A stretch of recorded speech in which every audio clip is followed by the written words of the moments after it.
There's a simple rule that's going to help you master your chipping and get up and down more often.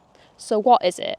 Well, stick around as I show you, as well as showing you how to get out of those bad lies when you're chipping around the green. So a massive thing we need to understand about chipping compared to a lot of other shots out on the golf course, that it's very situational, and that means the lie or where you are dictates what type of shot you can hit. This means you can basically end up using nearly any club through your bag to get out of the lie you've got, create the right amount of trajectory, and get the right amount of rollout. Now, a lot of this is a lot more creative in my view than it is strictly technical, but I think sometimes people struggle because they don't have the correct perception of maybe how far the ball's going to roll out, what club to hit, how high the shot needs to go.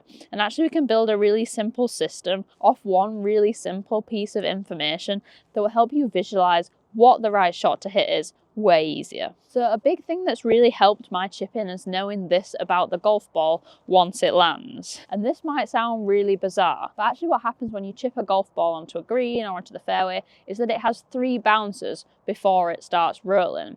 Now, the first bounce is obviously the biggest, the second one about halves, and then halves again before it starts rolling. And you might think, Hannah, what are you on about? Like, this is completely irrelevant information.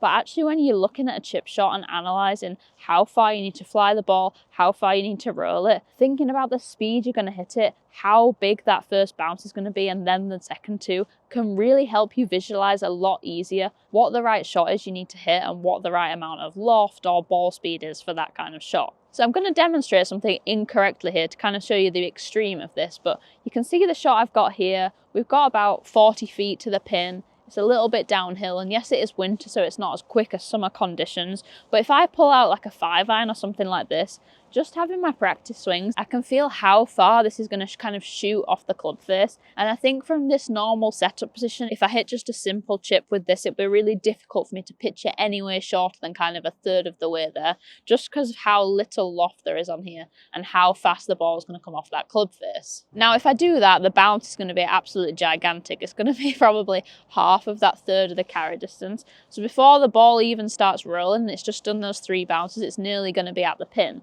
So I can see this is just not the right shot from that kind of practice swing feel and visual of how that's going to bounce.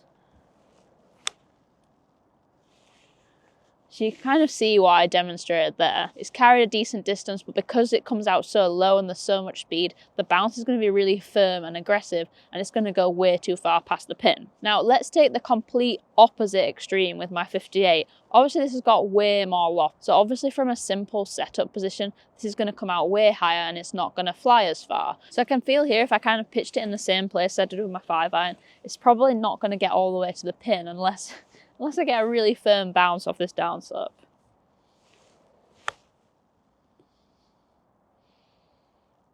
Now, using this system consistently over time can really help you develop a much better feel around how far the ball's going to go with each club in your bag. I would really recommend you just go on the chipping green and practice this. Now, a really good way to work on this is with percentages. So if I was practicing this same 40 feet shot the whole time, it might be with my 5-iron. I know it has to carry 10% and then it's going to bounce and run 90%.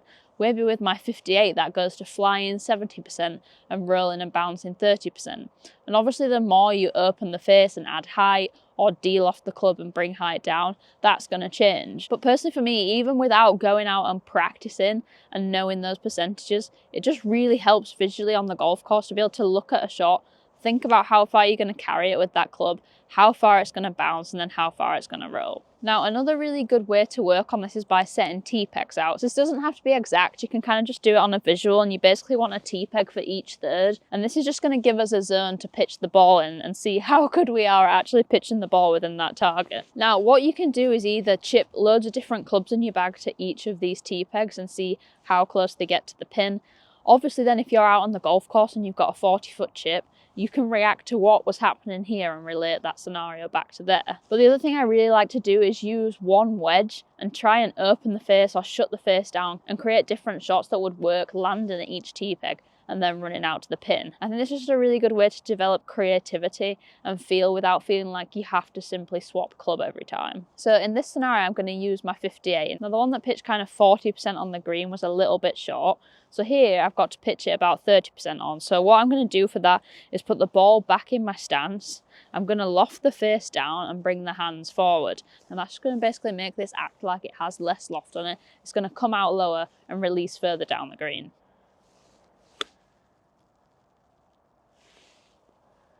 You can see how that reacted completely differently to the previous shot I hit with this club. Now on the opposite extreme, obviously there's some times where you might set up to a shot and think, if I hit this, there's absolutely no way it's going to stop near the hole. It's just too fast or it's too downhill, and that's when we need to open the club face up. So for here, I'm going to have a much wider stance than I previously did. I'm just going to rotate the face open, but probably only about 1 notch, because I don't want to hit kind of a full fill flop shot. Now, I think the thing people get wrong with this shot is they kind of get too back on it. They're trying to really add loft to the shot, and that's just when you get thins. I actually want our weight a little bit more on the left side, but still kind of with a neutral spine angle. And from here, I'm just trying to be really soft, but let the club head go past the hands. Now, obviously you can see that was played nice, but I didn't hit it anywhere near hard enough. So you just need to practice a bit with that technique and practice how hard you need to hit it to give you the shot that's required in front of you.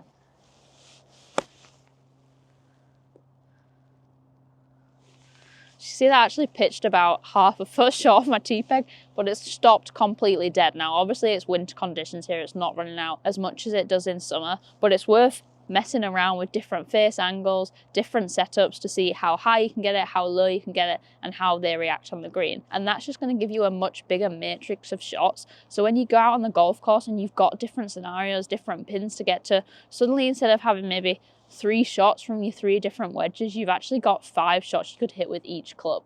And obviously that's going to make it much easier for you to get up and down more often. So what do we do if the ball sat down in a really hard lie and we've also got something in front of us to get over? Now, personally, I think you've got a few different options here, and some of this is going to tie back to how confident you feel, how skilled you are, and also what your scoring target is. Now, for a lot of people, to be honest, this is a really bad lie. It's sat down in a divot. There's lots of things that are not going to go well. Now, here we're on the practice chipping green, so it is quite a narrow green. In reality, if we are on the golf course, we probably would have lots more room to work with behind the pin. Now, to be honest, from this situation, the most logical thing to do would be just to chip out sideways. You know, here we could literally get to the front of the green and give ourselves a 2-putt to the pin. Now, obviously that's not always possible, so I'm going to give you a shot to be able to get out of this lie, but I always think it's worth looking at other options other than just going straight for the pin, because a lot of times that's going to create a scenario where, yes, maybe we won't get up and down, but actually we're not going to make a double or a triple. Whereas if we strike this really badly and end up either fattening it into the bunker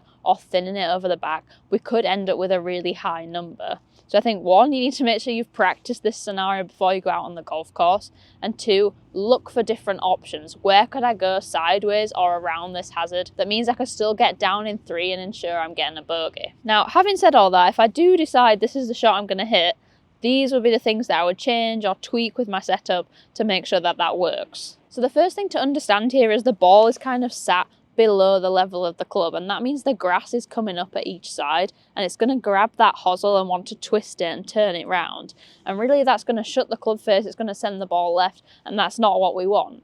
So to get around that, what we can do at setup is lift the handle up, which is going to lift the heel off the floor and away from that grass. That basically means we're going to be hitting this out of the toe, so it's going to come out softer, but also it means the toe is going to be able to get down under that level because it's dropped lower than the heel. Now, obviously, ideally in this scenario, we'd hit kind of a high floaty shot that would get us over that bunker and stop quickly. This isn't the reality of this shot, and we kind of have to adjust our expectations because of that. So I'm going to have a narrow stance, kind of 1 to 2 club heads in width. I'm going to have my hands much higher and the toe down, and I'm just going to go ahead and hit a fairly simple shot. I'm going to have a little bit more wrist break than I would do if this was kind of a flat shot and I wanted to run it along the ground. It's going to help me get a little bit more height. But then I'm just going to accept that I have to fly this quite a decent distance over this bunker for safety. I'm not going to mess around trying to kind of flirt with the edge of that and just chip it over. I want it like 5 to 10 yards past that easily. I'm just going to let it run out to the back fringe, because in this scenario, being short is way worse than it being just a little bit long and being able to put back down the hill. Can you see how low that came out? Obviously, this is not going to be a glamorous, good shot, but actually in that scenario, we're easily over the bunker and we're going to be able to move on and hit our shot from there. I'm just going to put a little bit more weight on my left side this time. So that just popped it out a little higher. Give us a little bit more room over that bunker just because I've got my weight on my left side and it's going to get me a little bit steeper into the back of the golf ball. So there's a shot you can use if you're in a really bad lie, but remember to always look for other options. Sometimes going straight for the pin is not always the best plan.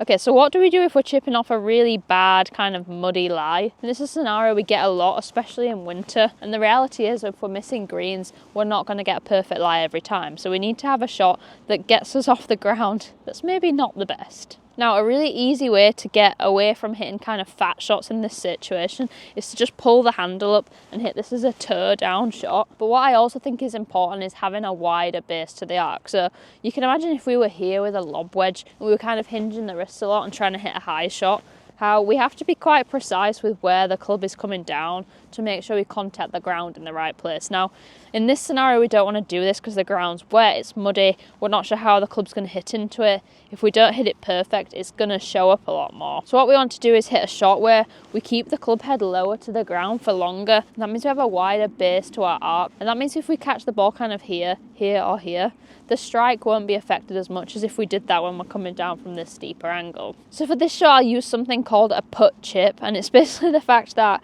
you're stood in a chipping motion, you're obviously using a chipping club, and we do have a tiny bit of wrist bake, but actually in reality, most of this is just like a putt.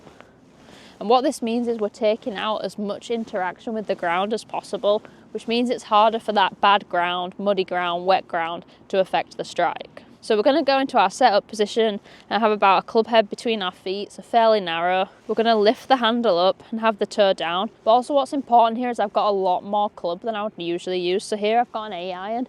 You can really go up as much as you want, depending on how high your hands are and how soft you hit it. Then we're going to just use that putting motion. I'll probably have a tiny little bit of movement at the bottom with like that end finger of my right hand, just to make sure the club gets to the bottom of the golf ball. But most of it is just coming from kind of rocking the shoulders. You can see how that comes out really easily. Yes, it comes out fairly low, and it also comes out quite soft for the amount of loft you've got, just because your hands are high and you're hitting it off the toe of the club. So it is always worth clubbing up a little bit with this one. Now, this isn't a really exciting, glamorous shot, but what it is extremely consistent. It's going to get the ball out of the lie you're in, get it running, get it chasing up towards the pin. Now, the further you want this to go, the more you can add a bit of wrist action to this, but just be aware that the more you do that, the deeper your divot's going to be, the more you're going to interact with the ground. So the worse the lie, the more I would suggest having very neutral wrists and almost not having them do much. The more you need a little bit more ball speed or a little bit of extra height, just add a little bit of wrist break in there. But really, this simple shot should get you out of most scenarios, and you can see how consistent the results are.